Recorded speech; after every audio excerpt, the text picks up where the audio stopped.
तो आइए हम लोग शुरू करते हैं। इससे प्रीवियस क्लास में क्या क्या देख चुके थे हम लोग?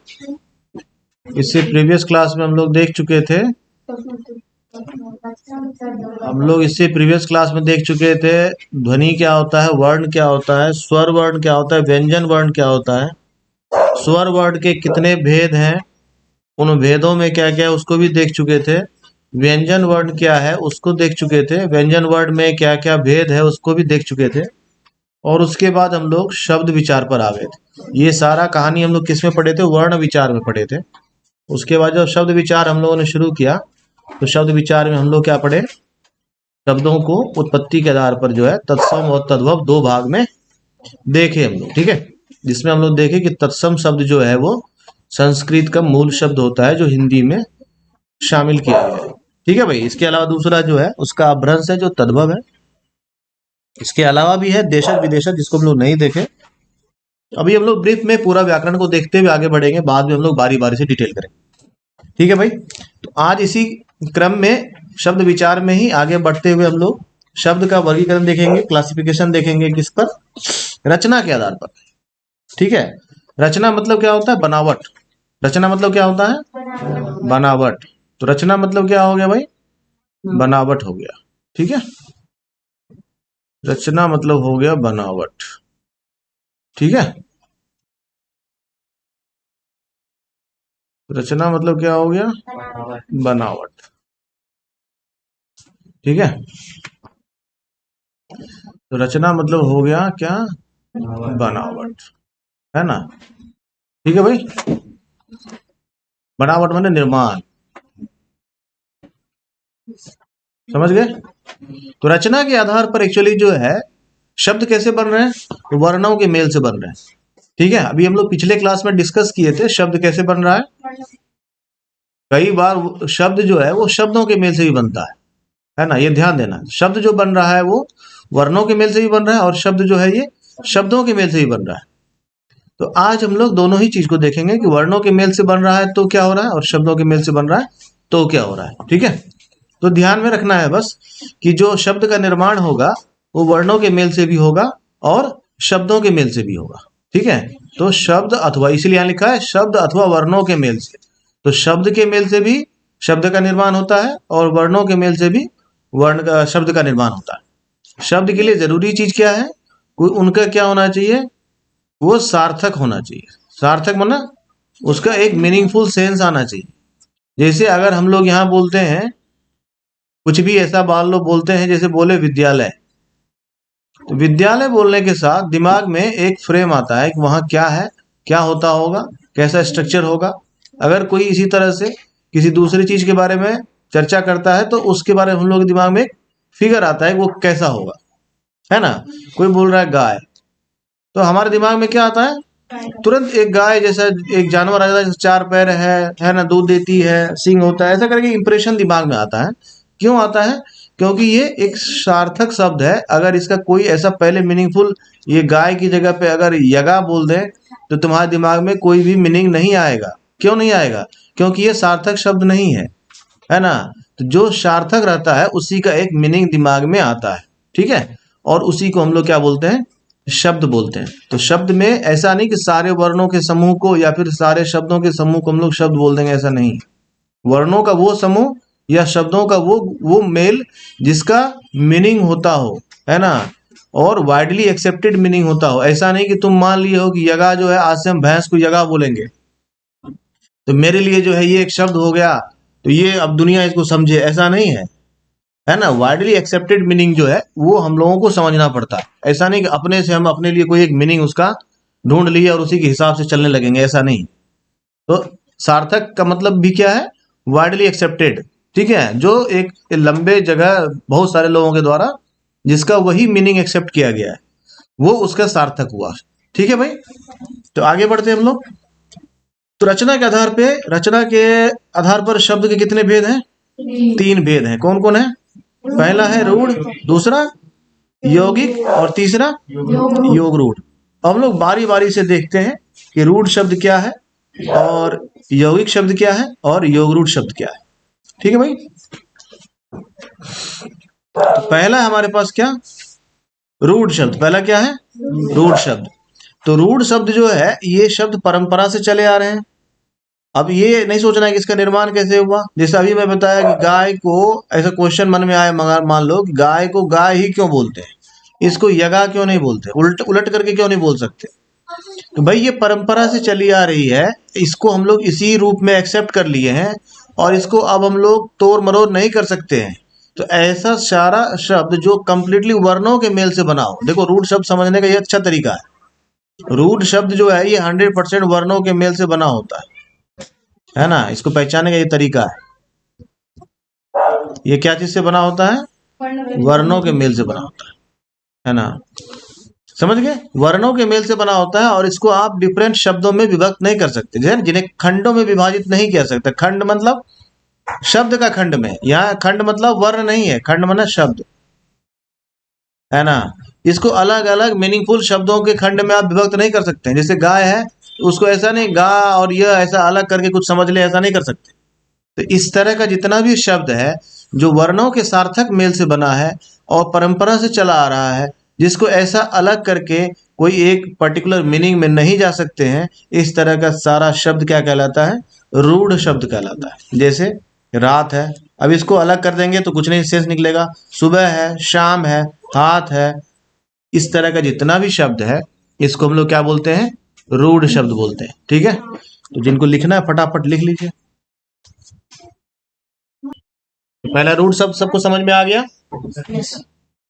रूट शब्द समझने में कोई दिक्कत है? अब अगर कहीं 4-5 शब्द रहेगा तो रूट शब्द उसमें आसानी से निकाल सकते हैं। तो रूट शब्द के लिए सबसे पहला शर्त हो गया कि ध्यान देना है कंप्लीटली वर्णों के मेल से बना हुआ होता है। दूसरा, इसको मीनिंगफुल खंड में, खंड मतलब होता है शब्द, यहाँ ध्यान देना, खंड का मतलब वर्ण नहीं समझना है। तो इसको खंडों में विभाजित नहीं कर सकते हैं। इसका मतलब हुआ कि इसको इससे छोटे छोटे टुकड़ों के शब्द में विभाजित नहीं कर सकते हैं। ठीक है, समझ बात आ गई? और इस तरह के शब्दों का एक पारंपरिक मीनिंग होता है जो परंपरा से एक्सेप्ट किया हुआ है, तो उसी को हम लोग नए जनरेशन को भी एक्सेप्ट कराते हुए चले आ रहे हैं। ठीक है, छोटा बच्चा आता है उसको हम लोग क्या बोलते हैं कि पिक्चर दिखा के बताते हैं, ये देखो ये जो पिक्चर है ये क्या है? गाय। ये पिक्चर दिखा के बोलते हैं ये है बकरी, ऐसा ऐसा याद कराते हैं उसको, है ना। तो वो उसका मीनिंग सेंस कर लेता है कि इस तरह का जानवर जब भी दिखे उसको गाय बोलना है और इस तरह का जानवर जब भी दिखे उसको बकरी बोलना है। समझ गए बात को? तो ये परंपरा से हम भी सीखे और हम अगले जनरेशन को भी सिखाते आ रहे हैं।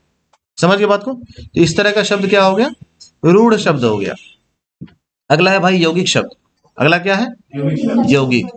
तो यौगिक मतलब क्या है, इसको याद रखना के लिए सबसे अच्छा तरीका है योग, है ना। योग का मतलब क्या होता है? एडिशन, जोड़। योग का मतलब क्या होता है? जोड़। इसका मतलब है कि जो यौगिक शब्द है वो जोड़ से बना हुआ है ना। जोड़ से बना हुआ है, किसके? शब्दों के जोड़ से बना हुआ है। ठीक है, तो वैसे शब्द जो दो या दो से अधिक शब्दों के मेल से बने होते, ध्यान देना, ये वर्णों के मेल से बना हुआ है। कौन? रूढ़ शब्द। और ये वर्णों के मेल से तो बना हुआ होगा ही, कुछ भी शब्द वाक्य सब में होगा तो वर्ण ही है, लेकिन ये बना हुआ किससे है? शब्दों के योग से बना हुआ है ना। समझ में आता है? ये क्या चीज बना हुआ है? शब्दों के योग से। तो योग से याद रखना यौगिक बनता है। इसमें जोड़ है किसका? दो या दो से अधिक शब्दों का, और उसके बाद उसका एक सार्थक मीनिंग आता है, और उसको जब विभाजित करने की आवश्यकता पड़ेगी तो उसको सार्थक खंडों में विभाजित किया जा सकता है। खंड माने यहाँ समझ में आया फिर से? शब्द, है ना। यहाँ खंड मतलब शब्द। ठीक है, यानी यौगिक शब्द जो है उसको छोटे छोटे शब्दों में, सार्थक शब्दों में विभक्त कर सकते हैं। सार्थक शब्दों में मतलब समझ में आ गया? उसको छोटे छोटे टुकड़ा में बांटे, हर टुकड़ा का अपना एक मीनिंग है। ऐसा मीनिंगफुल वर्ड्स में इसको हम लोग क्या कर सकते हैं? डिफरेंशिएट कर सकते हैं।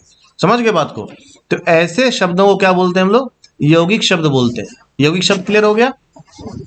यौगिक शब्द के लिए क्या याद रखना है? योग याद रखना है कि योग से बनता है, और योग किसका होगा? दो या दो से अधिक शब्दों का, और शब्द कैसे होंगे? फिर मीनिंगफुल होंगे, है ना, सार्थक होना चाहिए। समझ में आ गया? यहाँ खंड का मतलब क्या हो गया? शब्द हो गया। यानी क्या हो गया? ऐसे शब्द जिसको दो या दो से अधिक सार्थक शब्दों में विभक्त कर सकते हैं, उसको हम लोग यौगिक शब्द बोलेंगे। उदाहरण के तौर पर हम लोग देखेंगे, जैसे विद्यालय है, विद्यालय में दो शब्द आ रहा है, अगर इसको हम लोग अलग करके देखें तो एक है विद्या, दूसरा है आलय। ठीक है, विद्या का मतलब समझ में आ रहा है, आलय का मतलब होता है घर या निकेतन, है ना। तो इसके लिए विद्यालय हो गया, तो विद्यालय एक शब्द हो गया। तो ये शब्द कैसा है, रूढ़ शब्द है या यौगिक शब्द है, यौगिक शब्द। इस तरह का आप दो शब्द मिलेगा, मान लो एक एग्जाम्पल के तौर पर दे रहा हूँ, एक दिया तुमको हाथ और दूसरा दिया विद्यालय। अब बताया इसमें रूढ़ शब्द छांटिए, है ना, और इसमें बताया कि यौगिक शब्द छांटिए, तो विद्यालय निकाल लेंगे, है ना। तुरंत ध्यान देना है, जैसे अनुपयुक्त है तो अन जोर उपयुक्त, ऐसा देखेंगे, अच्छा दो वर्ड है इसमें, दो वर्ड के मेल से बना है, तो ये क्या हो जाएगा, यौगिक शब्द हो जाएगा। समझ बात आई, क्लियर हो गया, आगे बढ़ा जाए। तो तीसरा हमारा क्या है भाई, तीसरा है हमारा योगरूढ़। अभी हम लोग देखेंगे योगरूढ़ शब्द। योगरूढ़ शब्द एक्चुअली यौगिक शब्द ही होता है, लेकिन इसमें थोड़ा सा अंतर है ना। अंतर क्या है, ये यौगिक शब्द भी है और रूढ़ शब्द भी है, इसको थोड़ा सा समझ लेंगे, याद रखने में परेशानी नहीं होगी, आगे जीवन में कभी समझने में परेशानी नहीं होगी। तो योग रूढ़ शब्द एक्चुअली क्या है, यौगिक शब्द है और ये रूढ़ शब्द भी है। जैसे एग्जाम्पल के तौर पर हम लोग देते हैं पंकज, है ना। पंकज में दो शब्द है, एक है पंक, एक है ज, तो पंकज क्या हो गया, एक्चुअली यौगिक शब्द हो गया।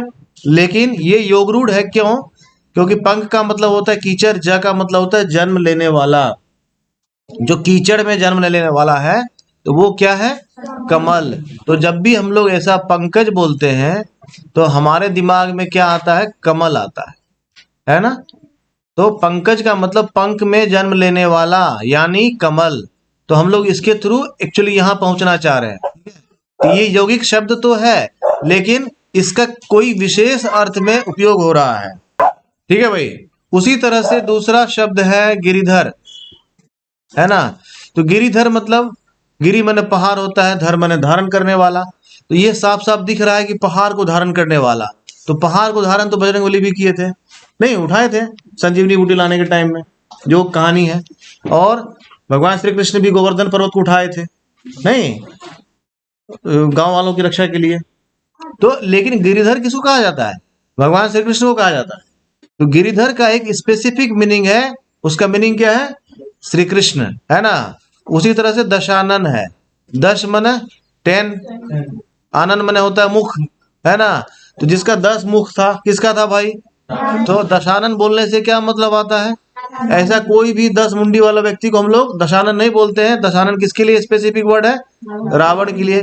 ऐसा बहुत सारा वर्ड है हिंदी में, जैसे और है, जैसे लंबोदर है ना। तो तुम्हारे गांव में भी आसपास कोई ना कोई मिल जाएगा, है ना। लंबोदर मतलब, लंबो मतलब लंब माने लंबा, उदर माने होता है पेट, इसीलिए बोला तुम्हारे गांव में ढूंढोगे तो आसपास मिल ही जाएगा। लेकिन आप उसको लंबोदर नहीं बोल सकते हैं, क्यों, ये लंबोदर बोलने का मतलब क्या होता है क्या मतलब होता है, ये एक स्पेसिफाइड वर्ड है गणेश जी के लिए, ठीक है, समझ गए, समझ में आता है कि नहीं आई। तो ऐसा सारा, जैसा बहुत सारा ऐसा वर्ड है, जैसे चंद्रशेखर है ना, चंद्रशेखर है भाई। तो चंद्रशेखर में दो शब्द है, चंद्र और शेखर। चंद्र मना चंद्रमा, शेखर मना सिर मुंडी, है ना। तो जिनके सर पर चंद्रमा हो, किनके सर पर चंद्रमा है भाई, है ना, तो भगवान शिव, है ना। तो अगर हम लोग चंद्रशेखर बोल रहे हैं, इसका मतलब हम लोग किसके बारे में बात कर रहे हैं, शिव के बारे में बोल रहे हैं, नहीं। ऐसा बहुत सारा वर्ड है, जैसे नीलकंठ है ना। हाँ, तो नीलकंठ जो है एक पक्षी भी है ऐसे, लेकिन नीलकंठ जो है इसका हम लोग यौगिक योगरूढ़ शब्द में जब इस्तेमाल कर रहे हैं तो क्या कर रहे हैं, नील मन ब्लू कलर, कंठ मतलब समझ में आ ही रहा है कंठ। तो जिनका कंठ नील वर्ण का हो, यानी हम लोग किसके बारे में बात कर रहे हैं, फिर से भगवान शिव के बारे में बात कर रहे हैं। जो हलाल पीने से उनका कंठ का वर्ण कैसा हो गया, ब्लू हो गया, ठीक है भाई। तो इस तरह का वर्ड जब भी आए, जो यौगिक शब्द तो है, लेकिन वो एक्चुअली किसी तीसरे वर्ड पर, तुमको तीसरे मीनिंग पर ले जा रहा है। इस तरह का सारा शब्द जो है उसको क्या बोलते हैं, योग रूढ़ शब्द बोलते हैं। किसी को समझने में दिक्कत है तो बताइए। तो अब अगर कोई शब्द दिया रहे, उसमें रूढ़, यौगिक और योग रूढ़ फिल्टर करना हो तो कर सकते हैं, कोई दिक्कत नहीं होगी। एक आध करें क्या, चलिए भाई। यहाँ लिखा हुआ है पंख, पंख का सबको मतलब पता है, और यहाँ है पंकज, है ना, और यहाँ है धनुष, है ना। तीनों में अंतर करना है, तीनों में पता करना है कौन सा रूढ़ शब्द, इसमें रूढ़ शब्द कौन सा है? पंख। चलिए भाई, यौगिक शब्द कौन सा है इसमें? ये भी रूढ़ शब्द ही है, यही ध्यान देना है, कंफ्यूज नहीं करना है ना। बड़ा शब्द हो या छोटा शब्द इससे मतलब नहीं है। धनुष भी क्या है? रूढ़ शब्द है। पंकज क्या है? ये योग रूढ़ शब्द है, इसमें कोई यौगिक नहीं। ठीक है भाई, तो आगे कंफ्यूजन नहीं होगा।